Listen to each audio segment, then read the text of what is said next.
Hey there, hope you are having a great day.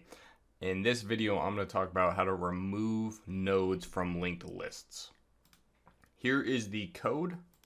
I'll talk my way through it here and then I'll kind of explain it more in detail with pictures a little bit later and then follow that up with the coding. But if you're only interested in the code in this little short description, that's perfect. You don't have to watch the rest of the video. All right, we're going to define a function called remove.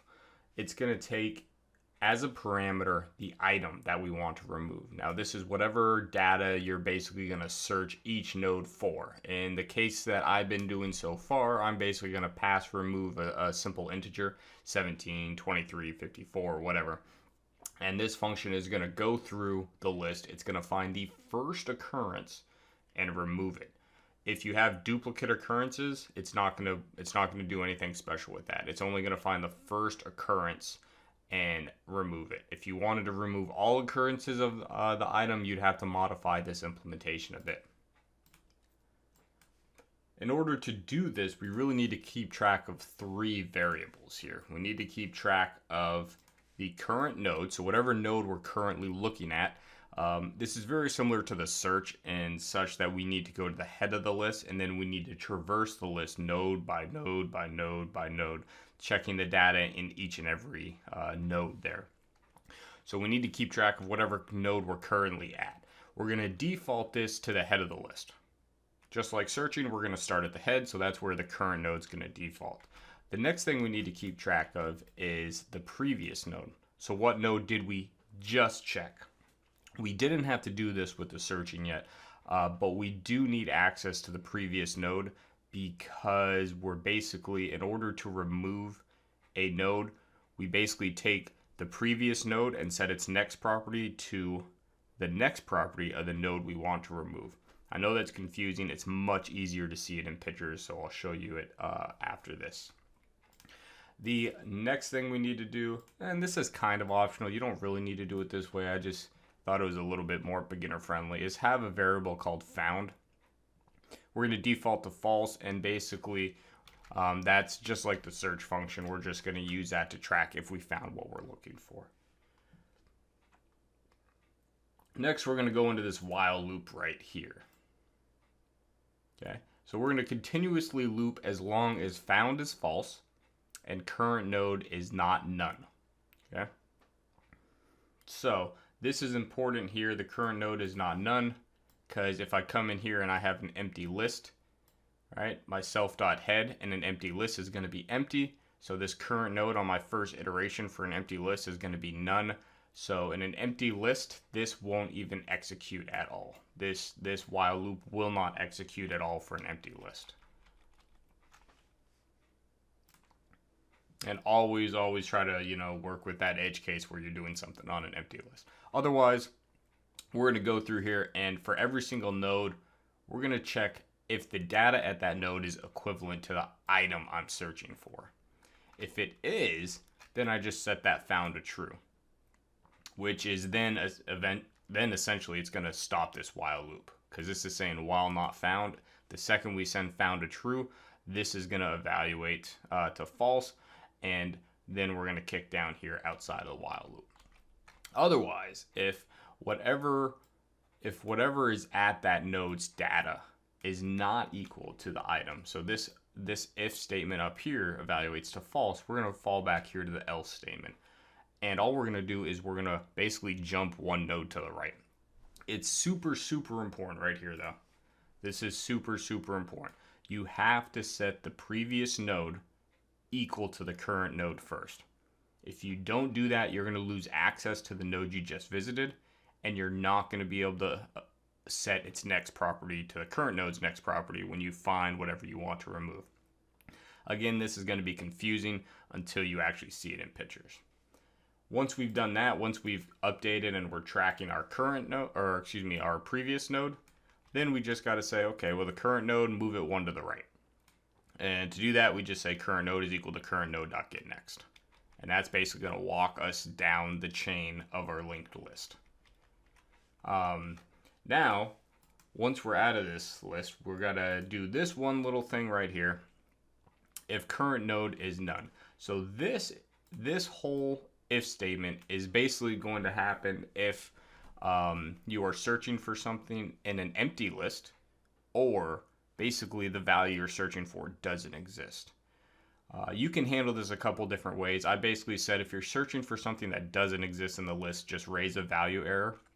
I just wanted to throw something different at you, show about raising exceptions in your code. But you could easily just return none here, or return false, or whatever you wanted to do. You don't necessarily need to raise an exception. But this right here is going to execute if the item is not in the list. The item we're searching for does not exist in the list. If it does exist in the list, we're going to come down here. And we're basically going to say if the previous node is none. So this whole if statement right here is basically going to happen when you are removing the head of the list. Because watch what happens. And just imagine I have a list with 17 as the head. I'm searching for 17, okay? So my item's going to be 17. I'm coming in here. I'm setting my current node to the head of the list, which is 17. Previous node's going to be none. Found is false. While not found, so that's good, and current node is not none, so we're going to jump into here. If current node.getData, remember current node in this case is going to be the head of the list. GetData is going to equal what I'm looking for, because what we're looking for is at the head of the list. Found is going to be true. We're going to break out of this while loop, and in that case right there, where whatever we're searching for is at the head of the list, my previous node is going to be none. So if my previous node is none, basically I'm removing the head of the list. All we do is say self.head is equal to current node.getNext. Then this is optional cleanup. You don't really need to do this, but I'm removing that current node. I'm going to set its next property to none. You don't necessarily have to do this. It's just a little optional thing that I did to make it a little bit cleaner. Helps with garbage collection, but I don't really want to go too far into that. Otherwise, if the previous node is not none, that means I'm removing something from somewhere else in the list. We don't know where. It could be the tail. It could be the middle of it. Doesn't really matter. We just know we're not removing from the head of the list. We're going to take that previous node and we're going to set its next property to the current node.getNext. And then the current node.next is going to be none. There's that optional cleanup. So this right here is why we have to do that super important thing up here where we keep track of our previous node before we move our current node to the right. And just pictorially to show you what's going on, we have two nodes here, a previous node and a current node. So this is going to be my previous node, this is going to be my current node. And we'll even throw a next one down there. I've got much better drawings here. This is just a random node, 12, and this is what, 17, and not my best drawings ever, 23. But basically what's going to happen is this previous node points to the current node points to the one after it. To remove this current node, I basically have to take the previous node's next pointer and say, instead of pointing to the current node, I want you to kind of point down here, kind of jump over and point to the current node's next property. And then that optional cleanup thing is just basically taking that current node's next pointer and removing it, setting it to none. And that is removing this node right here, this current node, from the list. But that's why you need access to the previous node. I have much better animations here, and we'll look at Visual Go as well, but that's probably the most that most people need. So if you liked this, please just like, subscribe, drop me a comment. Otherwise, if you want to get more in depth and see the animations and see me code it up, feel free to stick around. Here's the sources. I know everyone should be familiar with those by now. Time complexity here. If you look on Big O cheat sheet, it's basically going to tell you it's O to the 1 time complexity. That's correct. It's O to the 1 time complexity to remove a node from a list as long as you have a pointer or you have a reference to that node. In our case, we have to basically search for the node we want to remove first. So searching for the node takes O to the n time complexity to find the node to remove. Once we find it, it's O to the 1 time complexity to perform the actual removal operation. Not super important. It's just good to understand the difference. To actually perform the removal process is O to the 1. To find the node we want to remove is O to the n. And if you look at Big O cheat sheet, they tell you O to the 1. because they're basically assuming that you have a reference to what you want to remove. All right, you do a linear search starting at the head and checking the data of every element. You need to keep track of both the nodes you are checking, so that's the current node, and the node that came before it. That's the previous node. Super, super important we keep track of that previous node. Once you find a node whose data matches the key you are searching for, you need to remove it from the list. And to do that, we just kind of saw, but you basically set the previous node's next property to the next property of the node we are removing. And that's how you remove it from the list. Here's a little animation here. So basically, this is your starting conditions. We're going to start here, our current. We're going to have a couple pointers for our variables. We have our current, we have our previous, and we have our list's head. So our current is going to start off pointing to the head of the list. Our previous, remember, is null or none by default. And we're going to go into our while loop here. We're basically going to say, is what we're searching for at the current node? Well, the current node is looking at 28. I'm trying to remove 73. So I'm basically trying to remove this node here is what we're going to remove. No, it's not.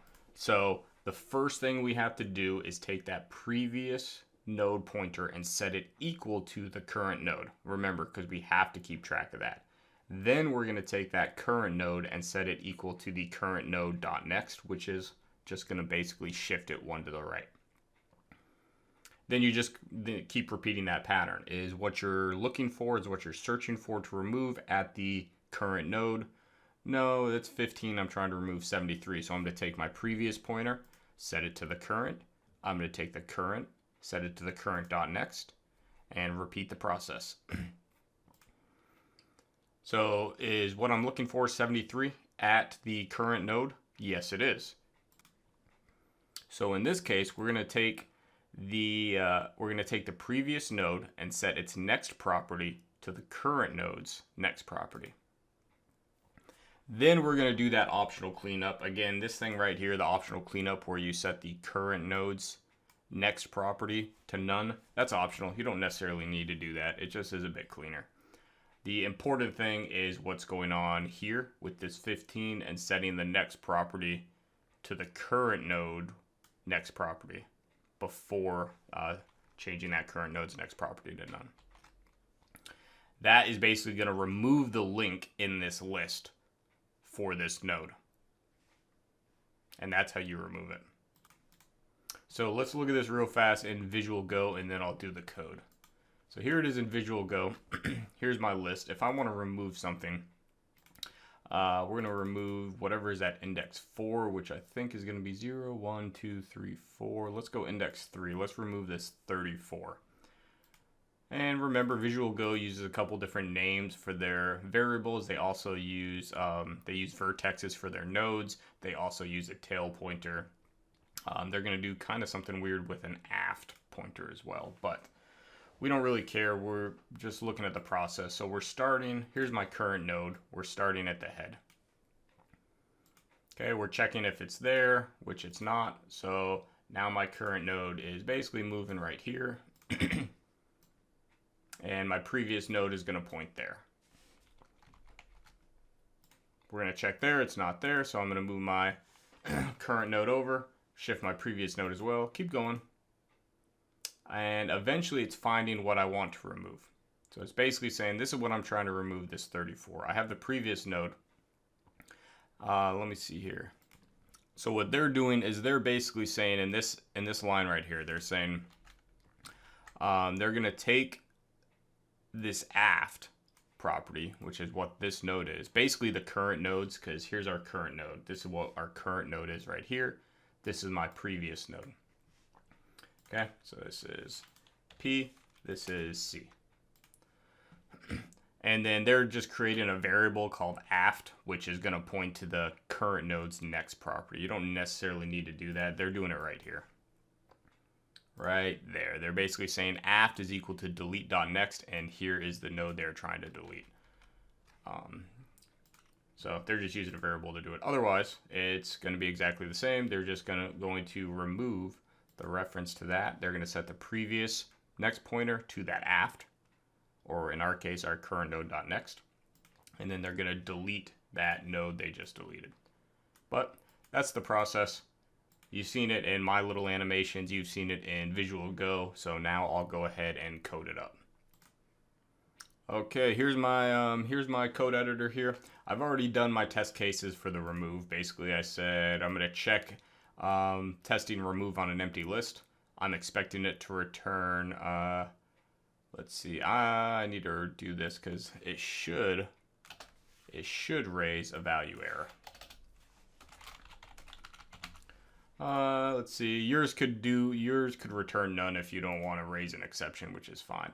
Then I'm going to add some elements to the list. I'm going to start removing stuff and just kind of making sure as I remove stuff, I'm using the search function to say, hey, make sure it exists first, then remove it, and then make sure it doesn't exist. Assert false on the search function for whatever I removed. So just kind of removing a few things, and that's more of that stuff. And then I think at the end, I have basically one test here for removing items that don't exist. So I'm testing for an empty list.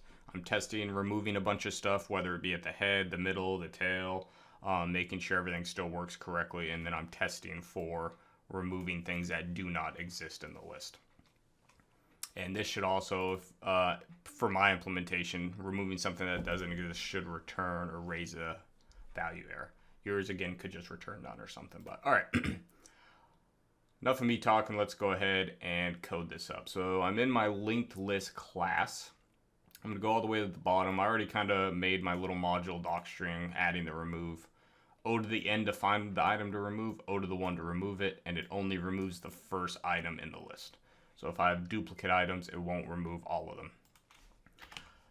Let's see, let's code this up. So we had a function called remove. It took self as our first positional parameter because it's an instance method. It's going to take item, or the thing I'm trying to remove. You remember those three variables we need to keep track of? The current node, the previous node, and the found. So what are our values going to be? Current node is going to default to the head of the list. Previous node, we're going to set it to none by default, because if I'm checking the head of the list, I haven't checked anything else, so my previous node is going to be none when we first start, and my found is going to be false. Then we need to do our while loop. So we need to start at the head, we need to traverse over the list as long as what we're searching for has not been found, and our current node is not none. So to do that, we do a while not found, so as long as found is false, and current node is not none. So as long as the current node is an actual, basically a node object. What are we going to do? Well, we need to check the data at that node. So if the current node.getData, and what are we checking it to see if it equals? We're checking it to see if it's the item we passed into our list. Current node.getData is equal to item. What do we want to do? We found the node we want to remove, so all we have to do is set found to true, which is basically going to stop this while loop from executing. Because the next time we come up, while not found, well, found is going to be true, so this is going to be false, which is going to break out of this loop. So that's all we got to do there. What about the other case where it's not, the data at that node is not what we're looking for? Remember what we have to set first? The previous node. So the previous node is going to equal to the current node. If we don't do this, we're going to lose access to the node we just looked at, which means I can't do that. I can't do that removal operation.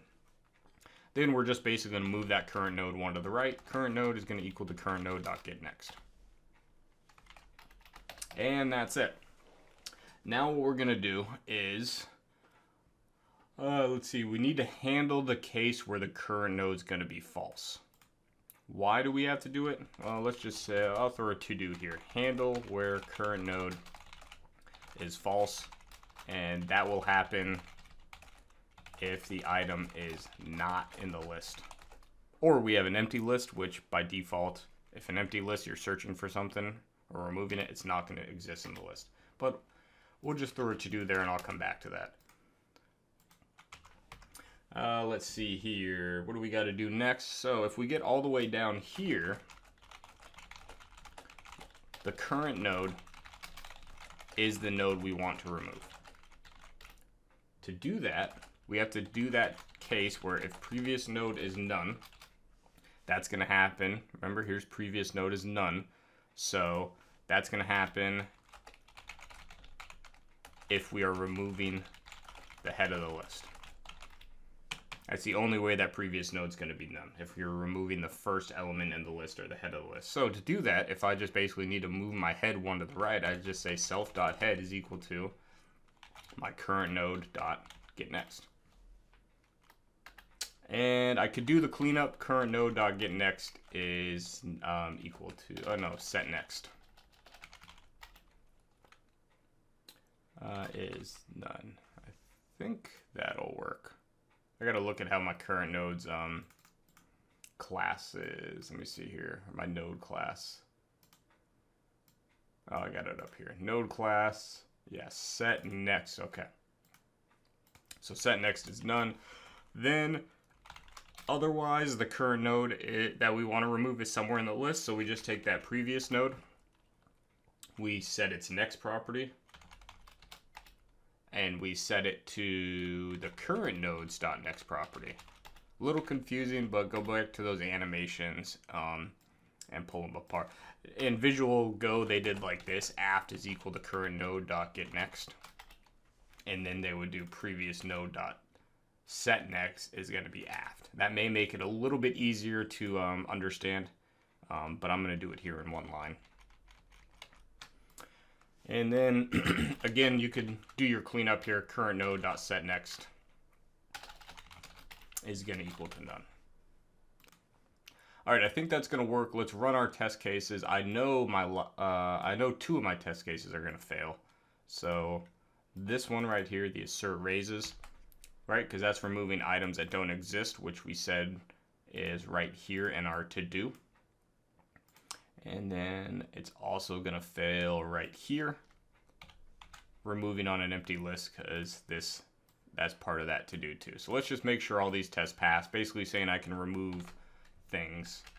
All right, so all my tests pass, so I can basically remove stuff from the head, from the tail, blah, blah, blah. Now I just need to uncomment these. And I'm basically trying to now check, can I remove from an empty list or can I remove items that don't exist? We expect our test case to fail. It does, because it says none type object has no attribute get next. And that's in line 125 in the remove function. So what's happening here is the current node is none. And that'll happen if there's an empty list. Because if it's an empty list, right, I'm going to come in here. My current node is going to be self.head. And the head of an empty list is none. So current node is going to be none. This while loop is not going to execute because current node is none. So this over here evaluates to false. Current node's none. So I get down here. Previous node is none by default because we set it there. So we're going to be right here. And I'm going to say, okay, take the head and set it to the current node dot get next. And what it's saying is the none type, because current node is none right now, has no attribute get next. Our node objects have that get next property, but not a none type object. So we need to do this to do where we handle where the current node is false. So if current node is none, I am going to raise a value error. You could just say, hey, return none, and that will work too. If you don't basically want to throw an exception and stop your program. I'll do this just to show you, because we haven't done any raising exceptions so far in this list of videos, and it's good to know because you may want to do it. And this is just some user-friendly message that I'm going to put in. The item that you're looking for basically is not in the list. It's an F string, so I can pass in that item property there. Okay, all my tests ran perfect. Let's look at this in the actual Python interpreter and then we'll be done. So I need to say I need to import my class. Create an object of it. LL is what I'm going to call it, singly linked list. We're not going to pass anything into the constructor because it doesn't need anything. let's add a few things. 19, 23, 47, and let's print it. Okay. I think I've done the print a few times without kind of explaining too much about it. I do have a statement up here, which is it's str. I can't remember if I explained it. Just go look in the GitHub code if you're trying to print something and you're not getting this representation here, and you can copy this code here. But that's a whole nother concept. All right. All right, so we added some stuff. So let's remove from the head of the list 47. Print LL, so that's good. We didn't run into any errors there. Let's remove the end of the list, which is going to be 19. And that's good. Let me make this a bit bigger here to help you out. And then let's go ahead and add some more. You know, it doesn't really matter what we add. We could even add a string value, although that may mess up my print statement. I don't think it will. Let's try it. Let's print LL. Nice, okay. So now let's do ll.remove, and let's try to remove 283, so something inside the list. Print LL, so that's nice. Now let's try to remove something that doesn't exist, such as -100. We should get a value error, and this is the user-friendly message that's being printed out to the screen. The item 100, -100 is not in the list. So there you go. There's our big test cases. Thanks for sticking around. Hopefully you got something out of the video. If you did, like, subscribe, comment. If you didn't, just let me know.